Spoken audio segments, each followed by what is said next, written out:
बहुत सारे डॉक्टर हजरात भी ये बात करते नज़र आते हैं कि पित्ता की पथरी अगर हो जाए तो निकाला नहीं जा सकता, इसका तो हल ही नहीं है।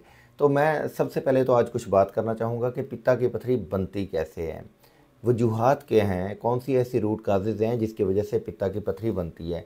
अगर आपको ये वजूहात समझ आ जाएँ तो पथरी बनने से पहले आप अपने आप को सेफ़ साइड पे लेके जा सकते हैं। और अगर पथरी बन गई है तो आपको पता चल जाएगा कि अब एहतियात क्या करनी है ताकि आपकी कंडीशन वर्स ना हो। इलाज तो फिर उसके साथ चलेगा ही चलेगा।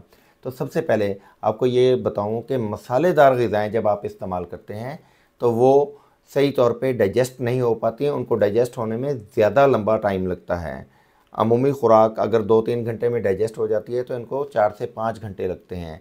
तो ऐसी सूरत में आपके सफ़रा भी ज़्यादा इस्तेमाल होता है और उसके साथ साथ आपके मैदे के साल्ट भी ज़्यादा तौर पर पैदा होते हैं, इस्तेमाल होते हैं और वो उनको ब्रेक डाउन करने की कोशिश करते हैं। इसी तरीके से बहुत ज़्यादा चिकनाई वाली ग़िज़ा जो है वो सही तौर पे डाइजेस्ट नहीं होती, उसको भी लंबा टाइम चाहिए होता है। उसकी वजह से भी सफ़रा की भी ज़्यादा मिकदार चाहिए होती है और आपके मैदा भी ज़्यादा तेज़ाब खारिज करता है। और उसके ऊपर अगर आप पानी का इस्तेमाल कम कर देते हैं या कोल्ड ड्रिंक्स का इस्तेमाल ज़्यादा करते हैं तो फिर यूँ समझ लें कि आपने ख़राबी को दावत दे दी। क्यों? क्योंकि आपने चिकनाई का इस्तेमाल किया, ऊपर से कोल्ड ड्रिंक्स इस्तेमाल कर ली, तो वो चिकनाई के साथ कोल्ड ड्रिंक केमिकल रिएक्शन करके वहीं पे ठोस मादों में जमना शुरू हो जाती है, जिसको कहा जाता है कोलेस्ट्रॉल और बाइल साल्ट्स का कम्बिनेशन, जो कि पथरी की बुनियादी वजह है। तो ये जमा होना शुरू हो जाता है ऐसा ऐसा, पानी का इस्तेमाल ना होने की वजह से सही तौर पे डाइल्यूट नहीं हो पाता और आंतों से बाहर जा नहीं पाता। एक टाइम आता है कि ये पाइल अप हो जाता है और पता चलता है जी पित्ते की पथरी पैदा हो गई है। अब सवाल ये पैदा होता है कि ना आपने रेत खाई ना बजरी खाई, पथरी आ कहाँ से गई? तो पथरी आपके पित्ते में बनती है ऐसे। अब सवाल ये पैदा होता है कि निकलेगी कैसे? तो मेरे प्यारे दोस्तों, जैसे ये बनी है इसको निकालने का प्रोसेस भी वैसा ही है। नेचुरल वे से हम होम्योपैथिकली आपको ऐसी अद्वियात इस्तेमाल करवाते हैं जो कि सबसे पहले तो आपकी प्यास को बढ़ाएंगी, आप पानी का इस्तेमाल ज़्यादा करेंगे, आपके मेटाबॉलिज्म को एनहांस करती हैं और चिकनाई को तोड़ेंगी और उसके साथ साथ बाइल साल्ट्स को तोड़ेंगी। नतीजा क्या होगा कि बाइल की प्रोडक्शन भी बेहतर होगी और उसके साथ साथ जो पहले से ठोस मादे वहाँ पे जमे हुए हैं वो डाइल्यूट होकर ऐसा ऐसा पानी के इस्तेमाल की ज़्यादती की वजह से आपके आंतों के ज़रिए ख़ारिज होना शुरू हो जाएंगे, पखाने के ज़रिए ख़ारिज होना शुरू हो जाएंगे। ये ओवरनाइट नहीं है कि पथरी निकल के बाहर आ जाएगी। इट टेक्स टाइम, 3-4-6 महीने भी लग सकते हैं। डिपेंड करता है कि पथरी का साइज़ कैसा है और कितना बड़ा है। ऐसे लोग जिनमें पथरी का साइज़ कम है, 2 से 3 महीने के अंदर अंदर पथरी मुकम्मल तौर पे निकल जाती है, पित्ता मुकम्मल तौर पे साफ़ हो जाता है और किसी तरह की कोई कॉम्प्लिकेशन नहीं आती।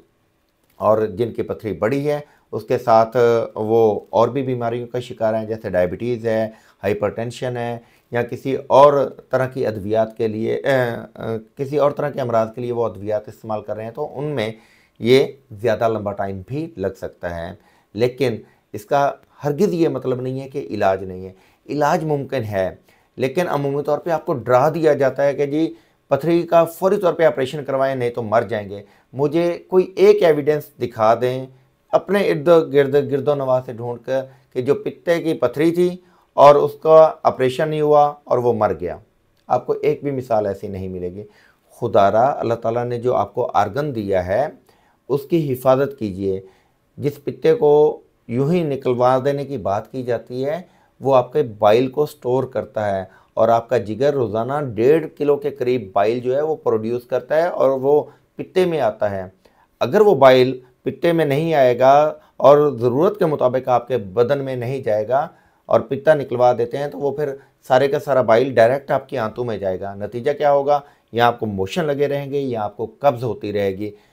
मैंने ऐसे पेशेंट्स देखे हैं कि जिन्होंने पित्ता निकलवा दिया और उसके बाद हर 2-3 महीने के बाद उनको हॉस्पिटलाइज होना पड़ता है सीवियर एब्डोमिनल कॉलिक के साथ। 2-3 दिन के अंदर उनके एमरजेंसी ट्रीटमेंट किया जाता है, उनकी इन्फ्लेमेशन वगैरह दूर की जाती है। 25-30 हज़ार रुपये दोबारा से लगाकर फिर आ जाते हैं। 2-3 महीने गुजरते हैं तो फिर वही हाल।